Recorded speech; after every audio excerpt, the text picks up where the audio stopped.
আমাদের কাছে ফুটেজ আছে এবং তারা তাদের যখন সাক্ষাৎকার দিতে আসছেন তারা সরাসরি কথা বলেছেন এবং তারা এই ফুটেজ যে এটা যে তার ছবি এটা তারা স্বীকারোক্তি দিয়েছেন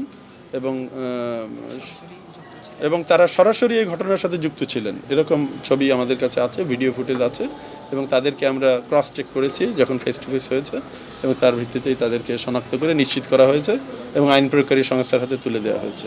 একজনের নাম হলো জালাল, যেটা বললাম, তিনি উপসম্পাদক বিজ্ঞান সম্পাদক।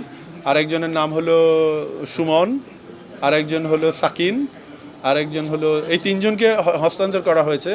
আরেকজন সাজ্জাদ, তাকে ওনারা এসছেন, তাদেরকে আমরা হস্তান্তর করব শাহবাগ থানায়। আমরা তাদেরকে ওনাদের যারা কর্মকর্তা এসেছেন তাদের কাছে হস্তান্তর করব। আমরা এ যাবৎ আমাদের এই তদন্ত কমিটিতে স্ট্যান্ড প্রক্টরের পক্ষ থেকে ডক্টর নুরুল আলম সিদ্দিকী ছিলেন, তো উনি হয়তো এ ব্যাপারে আরও বলবেন। কিন্তু আমরা এ যাবৎ তিনজনকে অলরেডি শনাক্ত করে শাহবাগ থানায় সোপর্দ করা হয়েছে, আরেকজনকে কিছু সময়ের মধ্যেই পাঠানো হবে। আমি এই মতো কথা বললাম তদন্ত কমিটির সাথে, আপনারা বুঝতেই পারছেন আরও অনেক এলিমেন্ট বাকি আছে। আমরা চারজনকে এই ভিডিও দেখে এবং তাদের অন্যান্য কথাবার্তা বলে শনাক্ত করতে পেরেছি। তো ওনারা মনে করেন যে আরও দুষ্কৃতিকারী আছে, যেগুলো ভিডিও আছেন সেগুলো দেখে মনে হচ্ছে, এবং তারা আমার কাছে আজকে রাতটা সময় চেয়েছেন যাতে করে সবাইকে ধরা যায়। আমরা তো একটা কাজ অর্ধ সমাপ্ত রেখে দিতে পারি না। সো আমি তাদেরকে বলেছি আজকে রাতটা আপনারা কাজ করেন বৃহত্তর স্বার্থে, সকল দুষ্কৃতিকারীকে যা ধরা যায়। তো আজকে রাতটা ওনারা কাজ করবেন, কালকে ওনারা চূড়ান্ত প্রতিবেদন দিবেন আশা করি। ক্যাম্পাস প্রশাসন দুষ্কৃতিকারীদের জন্য আমাদের বার্তা অলরেডি আশা করি পেয়ে গেছেন। আমার জানা মতে ঢাকা বিশ্ববিদ্যালয়ের কোনো ঘটনায় এত দ্রুত মামলা হয়েছে এটা আমার জানা নেই, এবং এত দ্রুত আমাদের সাথে পুলিশ প্রশাসন এবং আমাদের প্রক্রিয়াল টিম এবং সকল শিক্ষার্থীরা কোঅপারেট করেছে। এই অল্প সময়ের কলে 12টা পর্যন্ত সময় দেওয়া হয়েছিল যেন ওরা সাক্ষাৎকার দেন, এবং এই যে আমরা তাদেরকে ধরেছি, এটা এই 4জন কাস্টডিতে নিয়েছে, এটা কিন্তু এই প্রক্রিয়ার অংশ।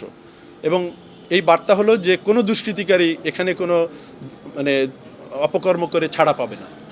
আমরা যে কোনো মূল্যে এই দুষ্কৃতিকারীদের আমাদের আইনের আওতায় নিয়ে আসব, এবং আমরা সবসময় আইনগত প্রক্রিয়া অবলম্বন করব। এটা খুবই আনফর্চুনেট, অনাকাঙ্ক্ষিত, কিন্তু ঘটনা তো ঘটে যায়। এবং তাদের যে গ্রুমিংটা হয়, ইতিপূর্বে যে গ্রুমিংটা হয়েছে, এটা তো একটা ধারাবাহিক প্রক্রিয়া। বিশ্ববিদ্যালয়ে এসে আমরা তো তাদেরকে শিশুদের মতো তৈরি করতে পারি না, তারা অলরেডি তৈরি হয়ে আসে। তো সেখানে আমরা অনেক কথা বলি, তাদেরকে নানানভাবে কাউন্সেলিং করা হয়, কিন্তু তাদের মনোজগৎ তো আগেই তৈরি হয়ে আছে, সেটা খুব একটা পরিবর্তন হওয়া এখানে খুব ডিফিকাল্ট। আপনারা জানেন এখানে একজনকে ধরা হয়েছে যিনি এফএসএল ছাত্রলীগের সাবেক উপবিজ্ঞান বিষয়ক সম্পাদক ছিলেন।